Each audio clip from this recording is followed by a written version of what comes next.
Advocate હકીમ મલેક. ગત તારીખ 30/6/2026 રોજ આપણે નગરપાલિકા ચીફ ઓફિસરને સંબોધી, કલેક્ટર સાહેબને સંબોધી, એસપી સાહેબને સંબોધીને અગાઉથી જાણ જ કરી દીધી હતી કે ભાઈ અમારા આ મુદ્દા છે, જો 13/7 સુધી નિરાકરણ નહીં આવશે તો અમે લોકો આવનારા દિવસોની અંદર ભૂખ હડતાળ પર બેસવાના છે. જે આહવાન અમે જે અગાઉ આપ્યો હતો તે આહવાનમાં ચીફ ઓફિસર સાહેબે આજ સુધી અમને કોઈ લેખિતમાં કે મૌખિક રીતે બી જાણ નહીં કરવામાં આવેલી, જેથી અમે લોકો આજ રોજ સવારે 11 વાગે જે અમારા આહવાન હતું તેના આધારે અમે લોકો વલસાડ નગરપાલિકા કચેરીની અંદર પ્રિમાઇસીસની અંદર ભૂખ હડતાળ પર બેસેલા હતા, જેમાં નગરપાલિકા અધિકારીઓ દ્વારા પોલીસને આગળ કરીને અમારી અટક કરવામાં આવી છે.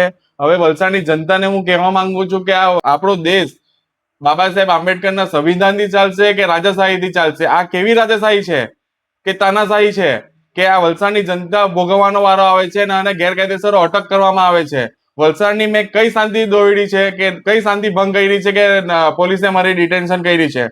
મેં શાંતિમય રીતે બેસેલો હતો, કોઈ ટ્રાફિકને અડચણરૂપ નથી થયેલો. વલસાડ ચીફ ઓફિસરનો ના ઘેરાવ કરેલો છે, ના એમના જોડે મેં મિસબિહેવ કરેલો છે કે નગરપાલિકાના બીજા અધિકારીઓ જોડે મેં મિસબિહેવ કરેલો છે. તેમ છતાં મારી વલસાડ પોલીસે અટક કરેલી છે અને આવનારા દિવસોની અંદર આની વિરુદ્ધમાં હું આગળની કાર્યવાહી કરવાનો છું. આજરોજ અમે બેસેલા હતા ભૂખ હડતાળ પર. જે મહત્વનો મુદ્દો કે સ્ટ્રીટ લાઇટો બંધ હાલતમાં છે. મહિનો દોઢ મહિના સુધી કમ્પ્લેન લખાવા છતાં પણ સ્ટ્રીટ લાઇટો રિપેરિંગ નથી થતી. ગટરની મોટામાં મોટી સમસ્યા ગટરોની છે. પ્રી મોન્સૂન કામગીરીમાં લાખો રૂપિયાનો પ્રી મોન્સૂન બજેટ વલસાડ નગરપાલિકાએ ફાળવવા છતાં પણ પ્રી મોન્સૂન કામગીરીમાં શું વલસાડની અંદર કામગીરી થઈ છે? આપણે માત્ર 6 ઇંચની વરસાદની અંદર ગત દિવસોની અંદર જોઈ લીધું છે, પહેલા જ વરસાદની અંદર, કે આપણે વલસાડની અંદર જ્યાં જ્યાં વરસાદી પાણીનો ભરાવો નહીં થતો હતો ત્યાં બી આજે ભરાવો થયો છે. આ કેવી પ્રી મોન્સૂન કામગીરી કરવામાં આવેલી છે? પછી આપણે એક સેનિટાઇઝેશનનો મહત્વનો મુદ્દો લીધો હતો. વલસાડ નગરપાલિકા છેલ્લા કોરોના કાળથી આપણે વલસાડની જનતા પાસેથી સેનિટાઇઝિંગના ચાર્जेस વસૂલ કરે છે. રેસિડેન્શિયલ પર 360 અને કોમર્શિયલ પર 600 રૂપિયા. વલસાડ નગરપાલિકા સિવાય અન્ય કોઈ નગરપાલિકા વલસાડ જિલ્લાની વસૂલ કરતી નથી સેનિટાઇઝિંગ ચાર્जेस. તો આપણી વલસાડની જનતા કેમ ભોગવી રહી છે ને કેમ આપણે ચૂકવી રહ્યા છે? આ મેં સીઓ સાહેબને પૂછું છું, વલસાડ નગરપાલિકા પાસે આ સવાલ કરું છું. બીજો, વલસાડ નગરપાલિકા સિવાય સુરત મહાનગરપાલિકા પણ સેનિટાઇઝિંગ ચાર્जेस નથી વસૂલ કરતી કે નવસારી મહાનગરપાલિકા પણ વસૂલ નથી કરતી. તો આ વલસાડની જનતા કેમ ભોગવે? બીજો એક આપણે મુદ્દો લીધો હતો કે ભાઈ આ નગરપાલિકા હસ્તગત શોપિંગ સેન્ટરો છે, સમયસર ભાડુની વસૂલાત કરે છે, સમયસર ટેક્સની વસૂલાત કરે છે, તો એની રિનોવેશનની જવાબદારી પણ નગરપાલિકાની હોય છે. શા માટે રિનોવેશન નથી કરતા એ લોકો નગરપાલિકા હસ્તગત શોપિંગ સેન્ટરોનું? જો નગરપાલિકા હસ્તગત શોપિંગ સેન્ટર રિનોવેશન એ લોકો પાસેથી ફાળો નહીં હોય તો એ લોકો દુકાનદારો કરવા તૈયાર છે, તેમ છતાં એ લોકો નથી કરવા દેતા.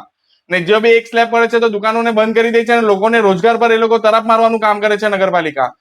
એક અંકલ મને મળ્યા હતા ઇન્દિરા ગાંધી શોપિંગ સેન્ટરની અંદર, જ્યાં એક સ્લેબનો ટુકડો પડ્યો હતો, ત્યાંથી 4 મહિનાથી એમનો રોજગાર બંધ કરી દીધો છે નગરપાલિકા. એ વારી ઘડીએ નગરપાલિકા ચીફ ઓફિસર સાહેબને મળે છે, તેમ છતાં આજ સુધી એમનું નિરાકરણ નહીં આવ્યું.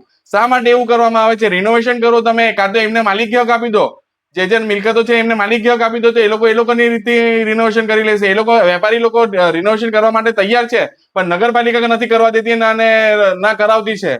આ ઘણા બધા મુદ્દાઓ લઈને આજે આપણે ભૂખ હડતાળમાં બેસેલા હતા, પણ આપણી ડિટેન્શનના કારણે આજે બેસી નથી શક્યા નથી અને નગરપાલિકા અધિકારી પોલીસને આગળ કરીને આજે પણ આપણો જે ભૂખ હડતાળનો આહવાન હતો તેને નિષ્ક્રિય કરવાનું કામ કરેલો છે. હું આ મુદ્દાને લઈને મારે લીગલ ટીમ સાથે સિનિયર લોકો જોડે હું ચર્ચા કરીને હું હાઈકોર્ટની અંદર પિટિશન દાખલ કરવાનો છું. કારણ કે નગરપાલિકા એ જે ડિટેન્શન અધિકારીઓ જે દબાવની અંદર કે કોઈ પોલિટિકલ દબાવમાં મારું ડિટેન્શન કરવામાં આવેલું છે, તે હું બાબતને લઈને હું હાઈકોર્ટની અંદર આવનારા દિવસોમાં જવાનો છું.